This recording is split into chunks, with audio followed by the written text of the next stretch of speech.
کبھی پرانے زمانے میں ایک چھوٹے سے گاؤں میں ایک بڑھیا رہا کرتی تھی۔ اس کی کمر جھک چکی تھی، آنکھوں کی بینائی کمزور ہو گئی تھی اور ہاتھ پاؤں کانپنے لگے تھے۔ اس کے گھر میں نہ کوئی اولاد تھی نہ کوئی سہارا۔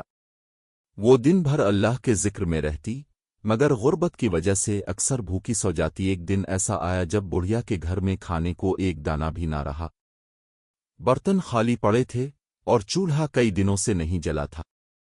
شام کا وقت ہوا تو اس نے آسمان کی طرف ہاتھ اٹھائے اور روتے ہوئے کہا، اے میرے رب، میں تنہا ہوں، میرا سہارا کوئی نہیں، تیرے سوا میرا کوئی دروازہ نہیں، تو ہی مجھے رزق عطا کر۔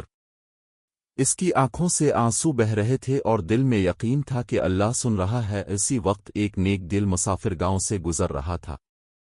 اس کے ہاتھ میں روٹی کا ایک ٹکڑا اور کچھ کھجوریں تھیں۔ مسافر سوچ رہا تھا کہ یہ میں خود کھا لوں یا کسی ضرورت مند کو دے دوں۔ اچانک اسے بڑھیا کے کچے گھر سے دعا اور سسکیوں کی آواز سنائی دی۔ وہ رک گیا اور دروازے پر دستک دی۔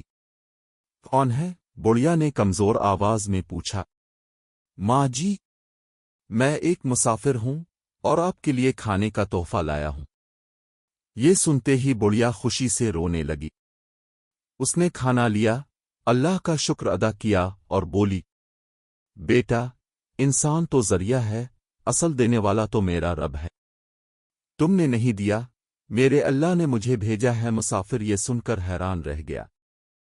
اس نے پوچھا، ماں جی، آپ کو کیسے یقین ہے کہ یہ اللہ نے بھیجا ہے؟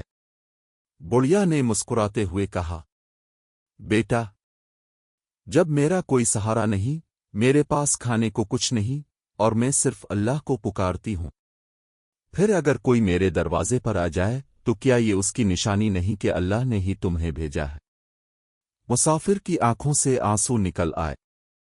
اس نے سوچا، یہ بڑھیا بظاہر غریب ہے مگر ایمان کے خزانے سے سب سے زیادہ امیر ہے۔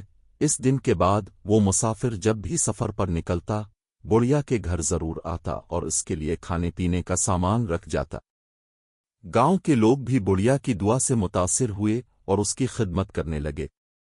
بڑھیا کی زندگی آخرکار سکون اور شکر گزاری کے ساتھ گزری۔ وہ ہر وقت کہتی، رزق انسان کے ہاتھ سے نہیں، اللہ کے حکم سے ملتا ہے۔